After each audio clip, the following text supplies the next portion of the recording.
Hello, everyone, and welcome back to another episode of Planetary Makeover. This is part 2 with our guest, Gabrielle Rene. Gabrielle is a community organizer with a housing justice orientation. She has both an educational and professional background in taxation and finance, which was her career until her life took an extraordinary turn into becoming a community organizer and serving families. She sees herself as having been fortunate and having a rich life experience. As a direct result, Gabrielle has a lot to offer to both homeowners and renters.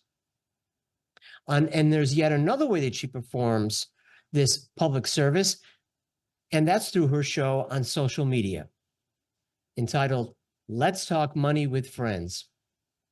Welcome back, Gabrielle. Hi, David. Thank you so much for having me again. I'm excited, always excited to be with you and to have a conversation with you. I'm looking forward to this conversation. Me as well. Me as well. Now, Gabrielle, you gave us a glimpse into your life story and how it steered you towards a life of service. But of course, on the other hand, you always had a life of service. You just steered you into a different form of it. Talked about your beginnings in Haiti and coming to the U.S. and the traumas and the triumphs. And of course, in this show, we want to talk about some of your successes and what caused this shift, from finance and taxation to community service, even though the two, of course, as we know, are linked. And we ended on the subject of your penchant for service and sacrifice and loving to help others. And so I wanted to start with asking you, do you see this catching on in the greater world, in the society as a growing trend and it expanding and service and sacrifice gaining in interest and popularity? Yeah, definitely. I think we have to do that. We don't have an option at this point. This world, we need one another. We need to support one another. Living in isolation, I think I've mentioned that over and over again, that it doesn't work. That's why I love community organizing, because I get an opportunity to bring community members together. Those who previously were very isolated, been in their homes and not knowing their neighbors, and now they're able to not only know their neighbors, but they can help each other, work with each other to resolve challenges. We have so many challenges. Housing is one of them, but we have healthcare, domestic violence. And, yesterday of all time, I had my show, and the show was about doing better. I always call my shows Matters, right? So the name of the show last night was Better Matters. And that's doing better all around. You and I both love that movie, Christmas Carol. And I remember talking to you about that. I was at your house one time. I talked to you about it. And it's just about like, you have to progress from perhaps being a not so friendly neighbor, not so excited individual, someone who's not part of community, someone who's rejected community, like Mr. Scrooge was, to someone who becomes an uncle. Children calling you an uncle because you're no longer focusing on yourself, but you are part of community and helping resolving problems that are within community, whether it is for an individual or for the society at large. So yeah, definitely at this point here in 2024, and we saw during COVID-19 that without mutual aid, without mutual support, many families wouldn't have been able to survive. And so we do need one another. And I know that's why for me, it's my life's work to help my neighbors and to know who they are and also to support them. Because when, again, people are living in isolation all alone, so many things would happen. Suicidal thoughts and, being neglected because they feel like, feel unloved. Who wants that? Everybody wants to feel loved. And that's a very astute observation, Gabrielle, because here at Planetary Makeover, we talk about the new age that the world is coming into, coming out of the age of Pisces into the age of Aquarius. And in the age of Pisces, humanity learned individuality and the sense of devotion, which before that we didn't really have. It was more of a herd mentality. And in this, the age of Aquarius, the theme is group activity, not so much leaders, but the people themselves. And what you're talking about is precisely that. And you're coming from a different variation on spirituality, but you've got the same tuning, you've got the same intuition, and you've hit the nail on the head. So I was wondering too, tell us more about what you mentioned briefly in part one, creating community, and why this synergy of neighbors and community is so crucial to your work, which I know that you just touched upon. And in that sense, tell us more about your successes in community organizing. Yeah, again, I'm a Christian, as you know, and I feel like even Jesus had a community because the disciples, he didn't go around trying to do all the work himself. He wanted to be among other people. That's why he had the disciples around him. So that's the Christian faith, right? I'm sure other faiths, they have similar stories. Nobody's is an island. You gotta be in community. Again, I worked in financial services for years. One of the questions that we used to ask as a financial advisor when I go to help someone with life insurance, especially long-term care, who else do you live with?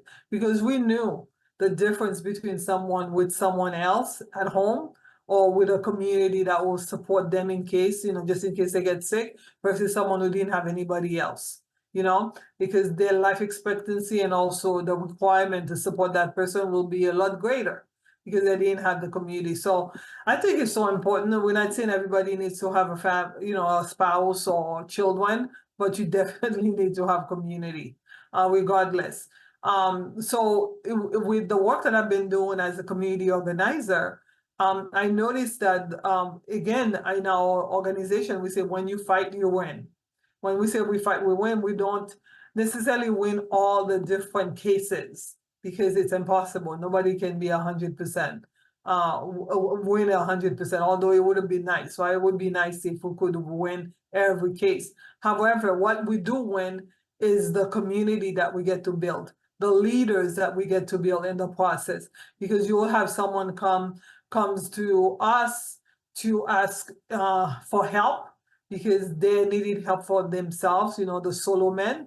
But as soon as they start coming and spending time in the community that's helping them, all of a sudden they realize that, oh, not only do I get help to help myself, but now I need to stay and pay it forward and help other people. I'm not saying it's 100% that way all the time with everybody, but we wouldn't still be in business, so to speak. We wouldn't still be an active organization if we didn't have those type of volunteers, those community members saying like, yeah, I came here, I thought I was alone, I didn't know other people were going through what I was going through. Now that I know what my, the rights that I have to fight for my situation, now I'm gonna not only help myself with all your help, once I'm done, I'm gonna help you and help others who are coming in as new members. So it's like, I grew up in the church and I go to church on Sundays because of fellowship. I hang with my fellow Christian church members because of the fact that we have a lot in common.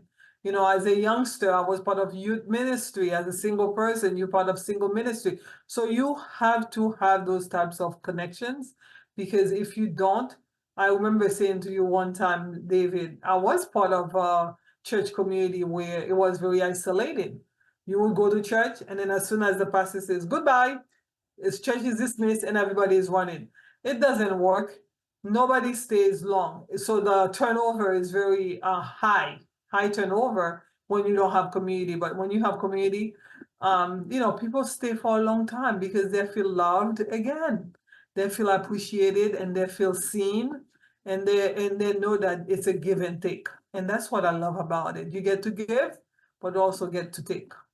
And you inspired something else just now that I hadn't planned on observing or asking. But as long as I've known you, you've always held high the banner of social housing in that army of light, so to speak, that's taking us into the new age. And that's important. So tell us why you would attach so much importance to social housing. Yeah, the key word is community. Because again, I don't know if I mentioned it during the first part, but when you have families who are able to pay, who are able to stay in a community where it's affordable and habitable, and they don't have to work multiple jobs to pay rent. They're not rent burdened, right?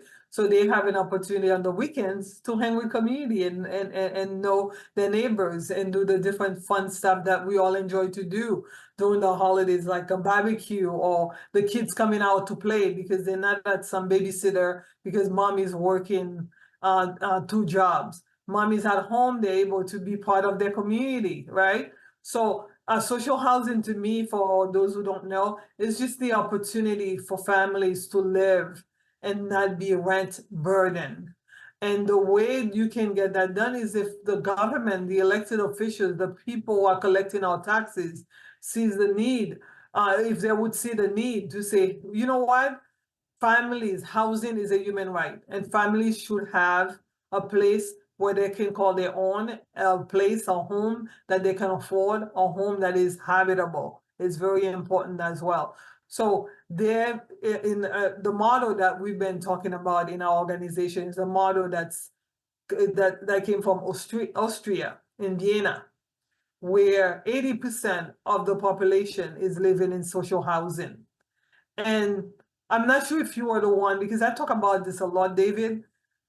In the early 1900s, they were having a worse housing crisis than we have in now, to the point where you had 2 people renting the same room. Let's say you and I, you work in the morning, you rent that same room to, not an apartment, a room, because the housing was such a high commodity. You will rent a room and to come to sleep at night because you work in the morning, right? You're a day shift worker. And then me, who works at night shift, then I will come in the morning when you leave for work. Can you imagine? It's just like not conducive to a good lifestyle. It's not conducive to a happy lifestyle. What if one day you wanted to call in sick? Where do you stay? You have to stay outside. Some people right now in America have to hang at the mall. They have to hang at the local restaurant. They have to hang at the local park during the summer because they cannot be where they sleep at night because it's only for sleep. So we need to see housing as an important necessity. It's a requirement. It's a human right. And social housing, better than many of the folks here in this country are familiar with Section 8 or housing as in public housing, but this is better. You know, everybody gets, and that, again, in regards to community, this social housing concept is not the same as here. The reason it's not because in this country, when someone is on Section 8 or someone has public housing, they think, oh, destitute, right? Whereas in Vienna, all workers, even lawyers, even doctors, 80% are in social housing. The other 20 decided to buy a home, but it's not a requirement. And you touched upon what was happening at the turn of the last century, that tenement housing, they called it, which were really Yeah. slums. And the mainly immigrants were packed in there like sardines, and the health conditions were horrendous. Correct. And to tie what you had said into what we discuss a lot on the program is which I mentioned in part 1, is the emergence of the world teacher Maitreya and his group, the Masters of Wisdom. Now, they are not religious figures per se. They're spiritual teachers, and so no one need believe in them. Actually, they don't want you to follow them, and they don't want you to believe in them. And of course, everything I'm saying at this point, you can just let in go in one ear and out the other, unless, of course, it resonates with you. And the reason I mention that is because some of what you said, Gabrielle, intersects with their priorities, which are housing, healthcare, Mhm, proper food, mhm. education, justice and equality, world peace, and a clean environment. And so the housing that you've mentioned is one of their number one priorities. And this notion of social housing is really an enlightened one. And you mentioned too, in America, how there's a stigma Stigma. attached to social housing, like Section 8, when in Mhm. fact, we should be celebrating it as you already do. And Correct. so, with that, what is your vision of housing in the near future and even further down the road, say 100 years from now? Yeah, the stigma, we do have to get rid of that because at the end of the day, earlier today, I was at a meeting. It's regarding a huge developer, like a really multi-million, I mean, they're really the landlord, they're corporate landlords. They have multiple buildings here in Boston, and they are looking to purchase a community here not too far away from where I am. One of the communities that I organize at. And guess what? They're going to the city. They're going to the governor asking for subsidies. Mm. But the subsidies are not Section 8. They have different codes. Because one of the, as you mentioned, I studied taxation, so I understand the tax codes. So they're going, multi-million dollar corporation, corporate landlords, they're going to the government asking to subsidize their purchases. They do that all the time because they say, well, it'll be good for the community, right? There's no shame associated with that for them. And yet, for a regular individual family with children, if they're asking for Section 8 or they're asking for help with to subsidize, their housing as well, they get shamed. They get told that they're lazy. They should work harder to pay the market rate rent. And I know the people who are watching this, they're not the ones doing it, but I'm saying like the folks that have been around, those are the feelings that they get from community members who saying like, oh, you on Section 8, you lucky. Or, you should go work 2, 3 more jobs to pay your rent and get off Section 8. So what I'm saying is that there's a stigma for the poor, but the rich gets the tax breaks. They get all the other sections and nobody stigmatized them. So if my view is that at this point, we need to see it differently. It's a mindset training. We need to educate our young people from the cradle, that it's important. Housing, a safe, habitable, a warm place to call home is important for everybody. It's not only for the rich, but it's important for everybody. I'm not saying everybody needs luxury, but a safe, habitable place. Over there in Vienna, they don't have luxurious apartments. If you're a single person, you get a studio. If you are someone with the children, you might get a 2-bedroom apartment. But the reason why it's a different environment is because they don't have to worry about how much they're gonna have to pay. After they pay rent, are they gonna have enough for food? Are they gonna have enough for medicine? All the different services that you mentioned that we should have as a human right: education, healthcare, you know, uh, uh, housing again. So it's very important that I think it's a mindset training. We have to rethink our position here in this country, the richest country in the world, because at the end of the day, it's affecting everybody. We say housing is a cure because again, when you are working 2, 3 jobs, we have the healthcare system paying for that because you cannot go to the gym, you don't have time, you cannot even eat healthy. And your kids, when you're working 2, 3 jobs, you cannot be a good parent. Who's paying for that? You have teachers right now are pulling their hairs because they're like, oh, I cannot even teach this youngster because they're all, disobedient because they don't have proper parental guidance at home because there's nobody at home. The TV is doing all the parenting. So I think we all, if we look at the larger picture, how we all are impacted by this crisis, then we will all collectively sit down and say, oh, we need to make a change. Oh, just Yeah. like in the 1900s with Vienna, they realized that this couldn't go like this could continue like this, so therefore change has to come. And Mm-hmm. change has to come here in this country. If not, I don't see how this is gonna continue the way it's continuing right now. The commodification of housing. We call it, I think the new word now is financialization of housing, where Yes. home is no longer, I mean, a house is no longer a home. It's a commodity to buy Mm. and sell, like the stock market. When I studied Mm-hmm. finance, we talked about you want to invest in the market, something away from your home. But now it's the home. Real estate is no longer for homes, it's for to be traded.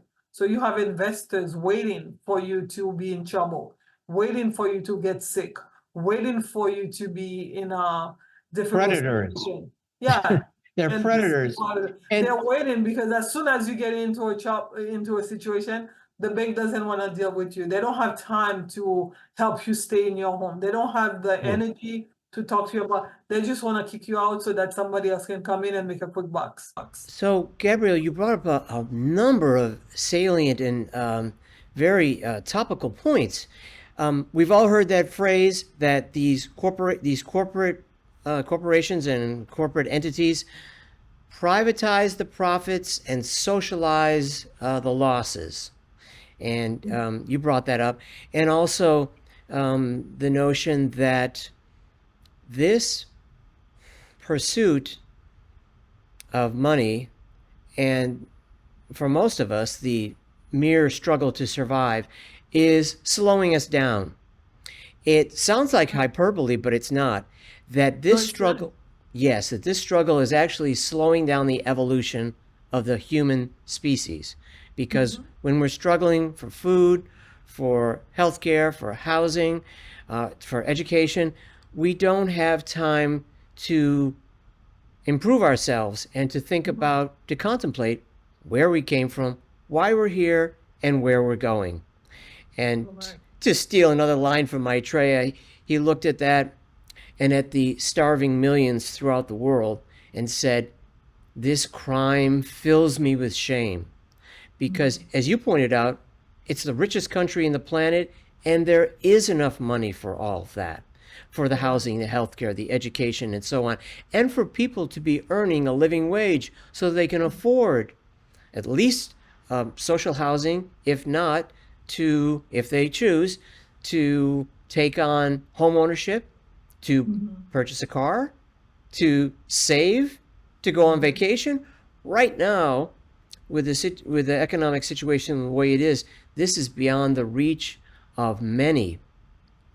And so, for the future, when we've only got a couple minutes left, what do you see? How do you see all of this working out? As I said, we talk about on this show the emergence of the world teacher. How do you see the future? And as a Christian, the second coming, as it's termed, and how will that impact our rights, and how will that accelerate humanity's evolution and bring justice to us all? Yeah. I just want to say something about something you just mentioned here in terms of like my work is with tenants, but also because I'm a homeowner, I came in with a lived experience in terms of like because I was facing housing insecurity because of my being a homeowner. So we understand that there are homeowners who are struggling right now too, and everybody needs help. Going back again to something that you said, we privatize profits and socialize losses. Because in 2008, during the mortgage crisis, Obama at the time, his administration dumped so much money in the system to help homeowners and other families who were facing foreclosure. But the banks decided that they would take that money, but they didn't help everybody. Is that if anything, they took the money and then pushed everybody out of their homes. Only helped a handful so that they could look good, right? So when we see this is happening, we know that I think there's our moral and compass is not right anymore. We need to become better. That's why I did the show yesterday about the importance of becoming better. Again, going back to the movie that you and I, and I'm sure everybody who's gonna be watching, I've seen. If you haven't seen it, I would encourage you. The Christmas Carol with Scrooge, the truth of the matter is he's representative of everything that we're dealing with right now. The greediness, the rage, doesn't care about anybody but money. You know, they don't care. Him representing the system. Everything about his life before his encounter with those ghosts was about taking extractive. I don't care about you. I don't care about my family, his nephew. I don't care about the community, everybody else around him, even like the panhandlers. He was pushing them away, screaming at people. And I don't care about even my life, because if you don't care about people, you literally not caring about yourself. Because hiding in your closet, quote unquote, your mansion, it's a mansion, but it's still a closet. You saw how like this he was in a mansion, because you cannot be free until everybody else is free. You cannot be free. But the second he had that encounter, for some people it's a revelation, some people is like a strike by lightning, God knows. But once you've gone through that metamorphosis, like you've changed from a caterpillar to a butterfly and become a different person, all of a sudden you could see the light. And we need to see the light. That's what we need right now. We need to see the light. Too many people are in the dark. They're thriving, they're living in the dark. And we need them to come out of the dark into the light, because it's such a better life. Well, Gabrielle, I'm so happy. I think you represent that light. And we're unfortunately out of time. We could talk about this for another hour, but I think your notion of Scrooge, that was a great analogy, because the world does seem to be coming out of that. Can you believe it? That book was written 180 years ago. Yes. And he was considered he was hated by the upper class for writing those types of books, but they did wake up. They woke up the country of England, and now we're waking up. So I think you represent, with your work, the hope of the future and the breakthroughs that we're making, even as we go through this painful transition. Well, obviously, can I just say, if anybody who's watching here, if they'd like to listen to more of Gabrielle, to please follow me on Let's Talk Money with Friends. My full name is Gabrielle Rene. I'm on all the social outlets, the LinkedIn, Facebook, YouTube, and all of them. So yeah, feel free. I'm live on Wednesdays. Every Wednesday, I'm live. We talk about what time on Wednesday? At 7 o'clock, my time here, Eastern time. Yes. So we talk about everything. I say money encompasses everything. So topics like this, you will hear me. As a matter of fact, on Wednesday, I talked about becoming better. You gotta become better in order for this world to be better. We all need to be part of the enlightenment. Come out from the dark. Out of the dark into the light. And that's what we all need. It's not about religion. It's about relationship. It's about love, because love never fails. We are here to love, not to do religion. Indeed. And if you haven't gotten enough of Gabrielle tonight, and I know I haven't, and I'm sure a lot of you haven't, remember her show, Talking Money with Friends. Let's Talk Money. Oh, Let's Talk Money with Friends. Sorry. I need to watch it more often. And that's on Wednesdays at, what time did you say? 7 p.m. Eastern time. Eastern Standard Time here in the States. So you can watch it all over the world. And I think we're going to have Gabrielle back on Planetary Makeover in the near future. And we hope we will see all of you here as well. Thank you so much for joining us. And thank you, Gabrielle. Thank you, David. You're a great most welcome. A great friend. If you enjoyed this show, please subscribe, hit the like button, and share this video with your friends. We appreciate your comments and we respond to them.